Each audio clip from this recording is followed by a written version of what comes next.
You, John Fitzgerald Kennedy, do solemnly swear I, John Fitzgerald Kennedy, do solemnly swear that you will faithfully execute the office of President of the United States that I will faithfully execute the office of President of the United States and will, to the best of your ability, and will, to the best of my ability, preserve, protect, and defend the Constitution of the United States. preserve, protect, and defend the Constitution of the United States. So help you God.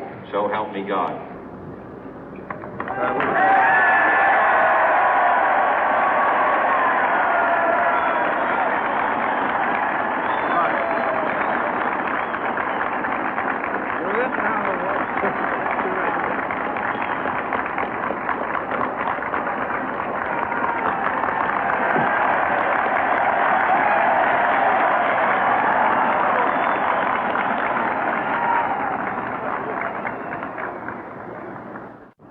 Vice President Johnson, Mr. Speaker, Mr. Chief Justice, President Eisenhower, Vice President Nixon, President Truman, Reverend clergy, fellow citizens. We observe today not a victory of party, but a celebration of freedom, symbolizing an end as well as a beginning, signifying renewal as well as change. For I have sworn before you and Almighty God the same solemn oath our forebears prescribed nearly a century and 3/4 ago. The world is very different now, for man holds in his mortal hands the power to abolish all forms of human poverty and all forms of human life. And yet the same revolutionary beliefs for which our forebears fought are still at issue around the globe. The belief that the rights of man come not from the generosity of the state, but from the hand of God. We dare not forget today that we are the heirs of that first revolution.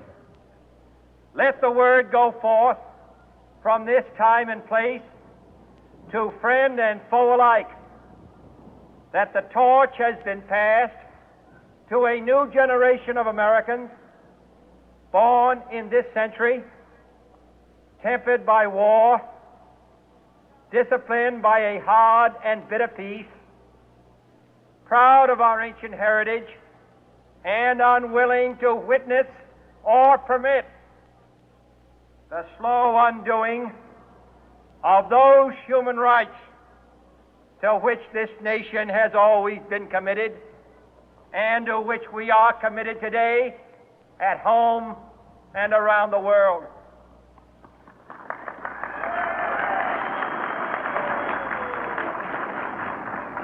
Let every nation know, whether it wishes us well or ill, that we shall pay any price, bear any burden, meet any hardship, support any friend, oppose any foe to assure the survival and the success of liberty.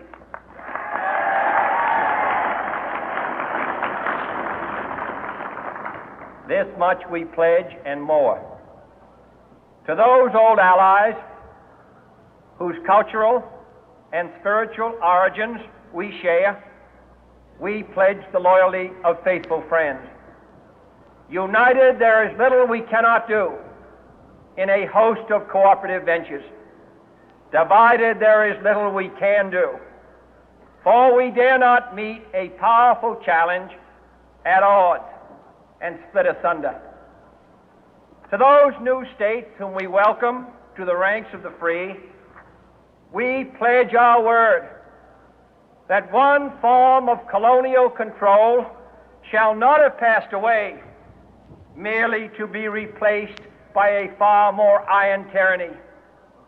We shall not always expect to find them supporting our view, but we shall always hope to find them strongly supporting their own freedom, and to remember that in the past, those who foolishly sought power by riding the back of the tiger ended up inside.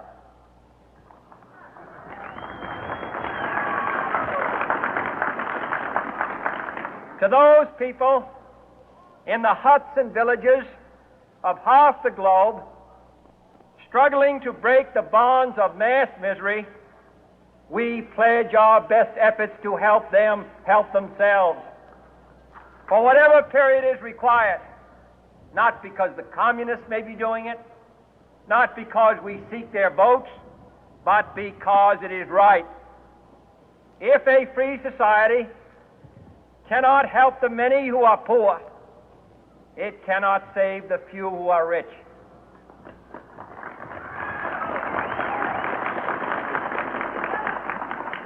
To our sister republics south of our border, we offer a special pledge to convert our good words into good deeds, in a new alliance for progress, to assist free men and free governments in casting off the chains of poverty. But this peaceful revolution of hope cannot become the prey of hostile powers. Let all our neighbors know that we shall join with them to oppose aggression or subversion anywhere in the Americas. And let every other power know that this hemisphere intends to remain the master of its own house.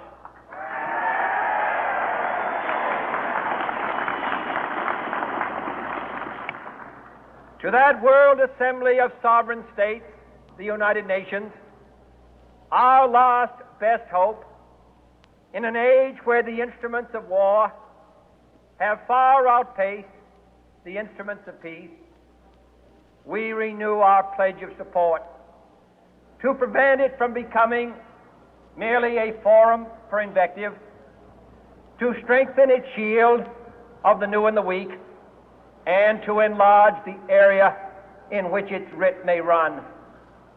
Finally, to those nations who would make themselves our adversary, we offer not a pledge, but a request that both sides begin anew the quest for peace. Before the dark powers of destruction, unleashed by science, engulf all humanity in planned or accidental self-destruction, we dare not tempt them with weakness, for only when our arms are sufficient beyond doubt can we be certain beyond doubt that they will never be employed. But neither can two great and powerful groups of nations take comfort from our present course, both sides overburdened by the cost of modern weapons, both rightly alarmed by the steady spread of the deadly atom, yet both racing to alter that uncertain balance of terror that stays the hand of mankind's final war. So let us begin anew, remembering on both sides that civility is not a sign of weakness, and sincerity is always subject to proof. Let us never negotiate out of fear, but let us never fear to negotiate.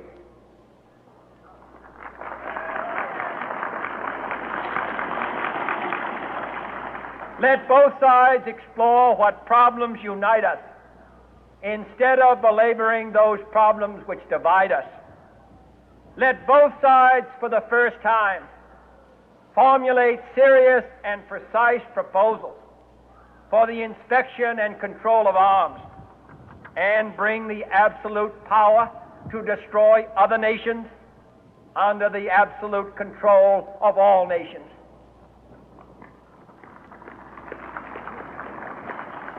Let both sides seek to invoke the wonders of science instead of its terrors. Together let us explore the stars, conquer the deserts, eradicate disease, tap the ocean depth, and encourage the arts and commerce. Let both sides unite to heed in all corners of the earth the command of Isaiah to undo the heavy burden and let the oppressed go free. And if a beachhead of cooperation may push back the jungle of suspicion, let both sides join in creating a new endeavor, not a new balance of power, but a new world of law, where the strong are just and the weak secure and the peace preserved. All this will not be finished in the first 100 days, nor will it be finished in the first 1,000 days, nor in the life of this administration, nor even perhaps in our lifetime on this planet. But let us begin.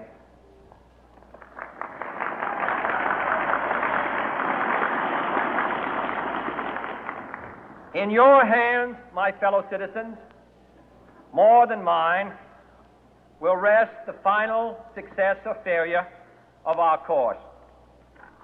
Since this country was founded, each generation of Americans has been summoned to give testimony to its national loyalty.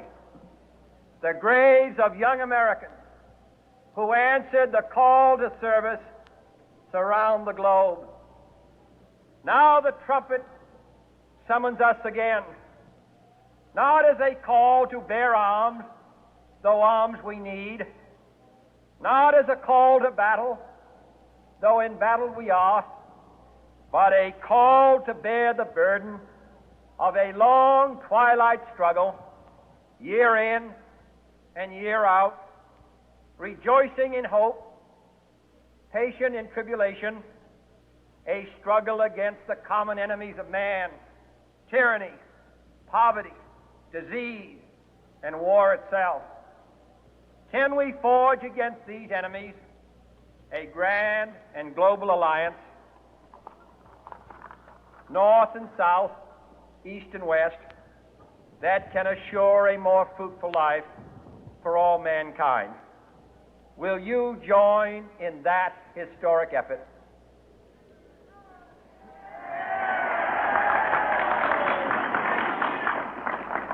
In the long history of the world, only a few generations have been granted the role of defending freedom in its hour of maximum danger.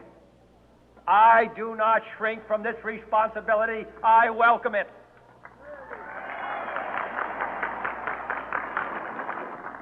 I do not believe that any of us would exchange places with any other people or any other generation. The energy, the faith, the devotion which we bring to this endeavor will light our country and all who serve it. And the glow from that fire can truly light the world. And so, my fellow Americans, ask not what your country can do for you, ask what you can do for your country.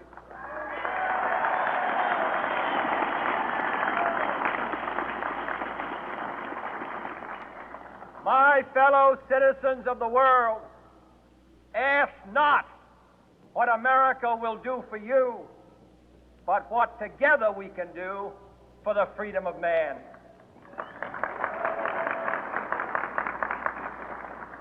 Finally, whether you are citizens of America or citizens of the world, ask of us here the same high standards of strength and sacrifice which we ask of you. With a good conscience, our only sure reward, with history the final judge of our deeds,